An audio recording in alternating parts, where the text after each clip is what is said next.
और इस वक्त की बड़ी खबर आ रही है उत्तर प्रदेश से, जहां के यूपी के सीएम अखिलेश यादव ने खनन मंत्री गायत्री प्रसाद प्रजापति को बर्खास्त कर दिया है। तो खनन मंत्री गायत्री प्रसाद प्रजापति को बर्खास्त कर दिया गया। दरअसल इलाहाबाद हाईकोर्ट ने अवैध खनन की सीबीआई से जांच कराने के आदेश दिए हुए हैं, जिसके बाद अखिलेश सरकार पर दबाव था और माना जा रहा है कि इसी के चलते राज्य सरकार में हड़कंप मचा हुआ है।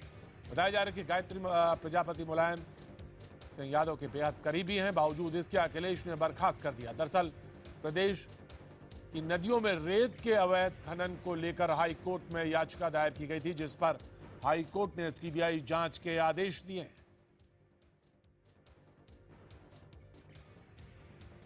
शासन में हड़कंप मचा हुआ था, लिहाजा इसी के तहत कार्रवाई की गई और खनन मंत्री गायत्री प्रजापति, तमाम आरोप लगते रहे। इससे पहले भी आईएएस ऑफिसर अमिताभ ठाकुर ने भी और उनकी पत्नी ने भी लगाया था, लोकायुक्त से शिकायत की थी। चलब मणि त्रिपाठी हमारे सहयोगी हमारे साथ फोन लाइन पर मौजूद हैं। चलब, जो बात अमिताभ ठाकुर और उनकी पत्नी ने कही थी, लोकायुक्त ने हालांकि मना कर दिया, तो वही बात आज जब सीबीआई जांच की बात आई तब प्रेशर बना, दबाव बना। बिल्कुल, देखिए प्रतीक, सीधे तौर पर भ्रष्टाचार का मामला है और भ्रष्टाचार के आरोपों में घिरे गायत्री प्रजापति, जो कि खनन मंत्री हैं, कैबिनेट मंत्री हैं, उनको अखिलेश सरकार ने बर्खास्त किया है। सबसे खास बात यह है कि हाई कोर्ट ने कहा था कि सीबीआई जांच कराई जाए, जो इलीगल माइनिंग हो रही है, अवैध खनन हो रहा है, उसको लेकर। और अखिलेश सरकार कोर्ट में गई थी अपील करते हुए कि सीबीआई जांच ना कराई जाए, बल्कि उत्तर प्रदेश सरकार इसकी जांच करा लेगी। लंबी कार्रवाई चली, लंबी सुनवाई चली और हाईकोर्ट ने कहा कि अगर सब कुछ ठीक है, सब कुछ बेहतर है, तो सीबीआई जांच से किस बात का डर। और ये कहते हुए हाईकोर्ट ने सीबीआई जांच के आदेश कर दिए थे। ये 3 दिन पहले की बात है। उसी के बाद से यूपी सरकार में हड़कंप मचा हुआ था, क्योंकि भ्रष्टाचार के आरोप, अवैध खनन के आरोप, अवैध संपत्ति इकट्ठा करने के आरोप, इस तरह के आरोप गायत्री प्रजापति पर लगातार लग रहे थे पिछले तीन साढ़े तीन सालों के दौरान। और यही वजह है कि अब जब सीबीआई को ये जांच दे दी गई है, सीबीआई ने जांच शुरू कर दी है, तो अखिलेश सरकार पर इस बात का दबाव था कि कैसे वो सरकार की छवि बचाए। उसी के बाद ये माना जा रहा है कि बहुत शॉर्ट में जानना चाहेंगे कि जो दायरा है जांच का वो क्या होगा, जो आप बातें आपने लगाए हैं बताई, उसमें जांच का दायरा, खासतौर सीबीआई की जांच का दायरा क्या होगा? शुरुआती तौर पर सिर्फ अवैध खनन को लेकर आदेश दिया गया है, लेकिन ये जांच का दायरा आगे भी बढ़ सकता है, ऐसा माना जा रहा है। और इसी पे ज्यादा जानकारी के साथ हमारे साथ जुड़ रहे हैं आईपी सिंह प्रतिक्रिया के लिए। आईपी सिंह, पहली प्रतिक्रिया जानना चाहेंगे, जहां तक खनन मंत्री गायत्री प्रजापति के बर्खास्तगी का है, सीबीआई जांच का आदेश। प्रतीक जी, मैंने बहुत ही लंबी लड़ाई और खनन मंत्री गायत्री प्रसाद प्रजापति और जो उत्तर प्रदेश में अवैध खनन था 1,35,000 करोड़ का, उसके खिलाफ लड़ाई लड़ी है, लेकिन मुख्यमंत्री साथ नहीं किया। क्योंकि 17 महीने उत्तर प्रदेश के सीएम स्वयं खनन मंत्री मुख्यमंत्री रहे हैं और जब सीबीआई जांच समूचे उत्तर प्रदेश की हो गई तो उसमें पूरी की पूरी समाजवादी पार्टी, उनके विधायक, मंत्री, नेता, यहाँ तक कि मुलायम सिंह का जो दूसरा परिवार है, साधना गुप्ता और उनका बेटा प्रतीक यादव, ये पूरा का पूरा परिवार फंसता हुआ नजर आ रहा है। यही एकमात्र कारण था कि लंबे समय से आपके जो इल्जाम है, देखिए अब तो सीबीआई के जांच के दायरे में सारी चीजें आ गई आईपी जी, सब तो सारे जांच के दायरे में, लेकिन आप जो इल्जाम, पॉलिटिकल जो बात आप कर रहे हैं, लाइन पे बात कर रहे हैं, वो जानना, क्योंकि आप जिस तरह के इल्जाम लगा रहे हैं वो एक निजी इल्जाम के तहत पहुंच जाते हैं। नहीं, बिल्कुल इल्जाम इस सरकार पर नहीं है, क्योंकि अखिलेश यादव हटाना तो चाहते थे, लेकिन कहीं कहीं मैडम साधना गुप्ता और मुलायम सिंह का पूरा परिवार गायत्री प्रसाद प्रजापति के साथ हमारा यही कारण था कि कम से कम 1 दर्जन मंत्री। सुरेंद्र जी आईपी सिंह, आप हमारे साथ बने रहिए। सुरेंद्र राजपूत हमारे साथ, कांग्रेस के नेता हमारे साथ मौजूद हैं। सुरेंद्र जी, जिस तरह की बात अभी बीजेपी के कॉर्नर से आ रही है और सीबीआई ने कहा है कि जांच होनी चाहिए, दबाव था सरकार के ऊपर, बेहद दबाव था, और ये दबाव इतना कि इसके तहत मुख्यमंत्री ने ये कदम उठाया।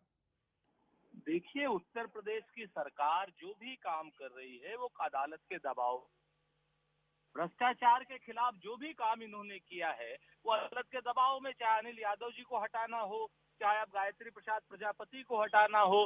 कांग्रेस पार्टी पिछले 3 साल से लगातार गायत्री प्रसाद प्रजापति जी के भ्रष्टाचारों को उजागर करने का काम कर रही है। अमेठी से लेकर पूरे प्रदेश में जिस तरीके से इन्होंने खनन माफिया राज चला दिया है, उसके खिलाफ हम लोग हमेशा नदियों में जो खनन हो रहा था उस पर ही एक्शन लिया है। उसमें कहा गया कि अवैध खनन था, रातों में भी यह खनन चल रहा था, जिससे अवैध वसूली तक हो रही थी। निश्चित तौर पर आपकी बात से सहमत हूं, लेकिन क्या जो चीजें अदालत को दिखाई दे रही है, कांग्रेस को दिखाई दे रही हैं, क्या ये उत्तर प्रदेश की सरकार को नहीं दिखाई दे रही हैं? महत्वपूर्ण विषय क्या है कारण कि- हो सकता है सुरेंद्र जी, क्या कारण हो सकता है? क्यों इस तरह से ये आंख मुंदिर गई? इस सिरे से उस सिरे तक सब शरीके जुर्म हैं। कोई जमानत पर रिहा है, कोई फरार है। मैं आपसे बहुत स्पष्ट बताऊं कि ये टोटल भ्रष्टाचार की गंगा में सब लोग कहीं ना कहीं लिप्त है। पूरा शासन और पूरा प्रशासन इस भ्रष्टाचार की गंगा में लिप्त है और अब अपने कॉलर को बचाने के लिए सरकार ने मजबूरी में कार्रवाई की है। जी, आईपी सिंह जी हमारे साथ मौजूद हैं। आईपी सिंह साहब ने कहा कि जैसे आपने कहा कि तो दायरा जो है परिवार तक पहुंच जाता है और कहीं ना कहीं परिवार ही खड़ा था जो कि प्रजापति को बचा रहा था। आईपी सिंह साहब देखिए, ब्यूरोक्रेसी में 3-4 ऐसे जो इस बार मुझे लगता है कि सीबीआई के राडार पर है। पिछली जो सरकार दौलत मायावती की सरकार थी, उसमें दीपक प्रदीप को याद होगा कि प्रदीप शुक्ला जैसे आईएएस टॉपर को भी जेल।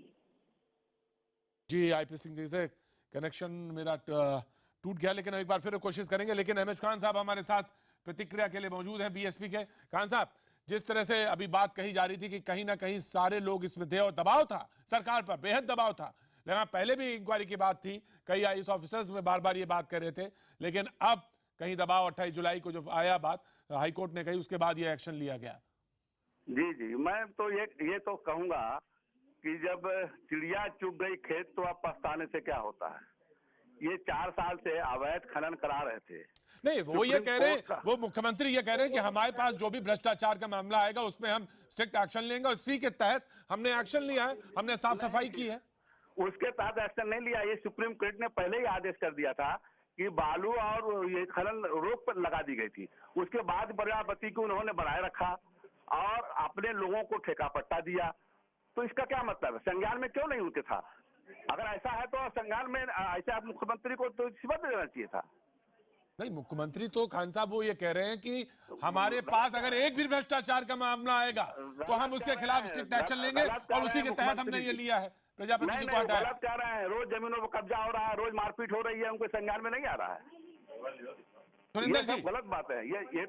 ये तो राजनीतिक हथकंडा अपनाया जा रहा है कि आखिरी साल है, चुनाव का वर्ष है, तो हम इसमें कामयाबी हासिल कर लें। सुरेंद्र जी, आखिरी साल है, चुनाव का आखिरी साल है, कहीं इमेज पोजिशनिंग की तो बात नहीं हो रही है? सुरेंद्र राजपूत जी हमारे साथ मौजूद है कांग्रेस के। देखिए, ये सबसे बड़ी चीज है कि जितने क्षेत्रीय दल हैं, वो समाजवादी पार्टी हो या बहुजन समाज पार्टी हो, इस समय बहुजन समाज पार्टी के नेता बड़ी बड़ी बातें कर रहे हैं, लेकिन बाबू सिंह कुशवाहा के अवैध खनन को ये भूल गए हैं क्या?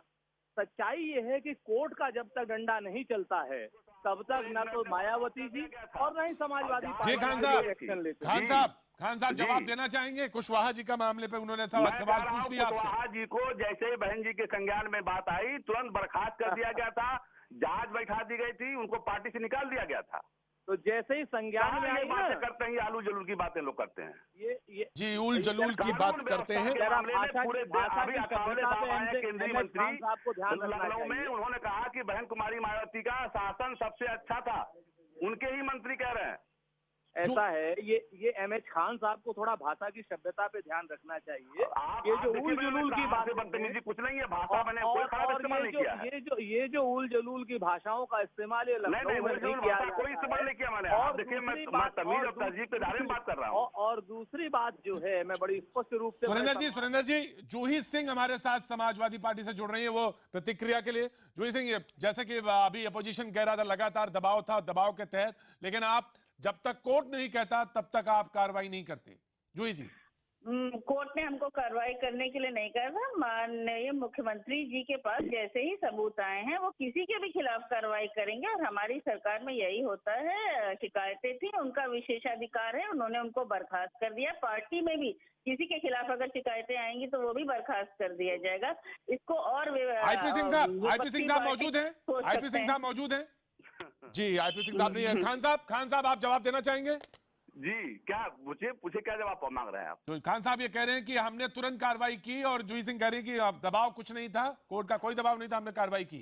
ये आपको भी पता है कि सुप्रीम कोर्ट ने आदेश कर दिया था कि बालू खनन नहीं होना चाहिए, उस पर बालू खनन हो रहा था। आप मुद्दे पर बात कर रहे हैं। आप आदेश देख लीजिए जूही सिंह जी। आदेश में लिखा है क्या कि गायत्री जी को बर्खास्त बालू का अवैध खनन हो रहा है, अवैध खनन रोका जाए। हाँ नहीं नहीं सर, आज में बर्खास्तगी की भी बात चल रही है ना, मंत्री जी ने अभी कोई तो कार्रवाई नहीं बर्खास्तगी की। की बात चल रही है, वो पूछ रहे हैं, तो हम कह रहे हैं कि हमारे माननीय जी, विशेष जी। मुख्यमंत्री जी का विशेषाधिकार है, उन्होंने किया है, शिकायतें उनको मिली और क्या है, दबाव में नहीं किया है। जी अच्छा चलिए, ये तो बड़ी अच्छी बात है कि दबाव में नहीं जी। किया, तो आखिरी वर्ष में 2-3 महीना बचा है तो कर दिया बर्खास्त। जी कहाँ 2-3 महीने सुरेंद्र बचे हैं? जी, अभी सुरेंद्र चुनाव जी, दूर है। जी जी सुरेंद्र जी, आपका बहुत बहुत शुक्रिया। खान साहब आपका भी, और जूही जी आपका भी बहुत बहुत शुक्रिया। आप सभी लोगों का बहुत बहुत शुक्रिया। वक्त एक छोटे से ब्रेक का, ब्रेक के बाद हम फिर हाजिर होंगे।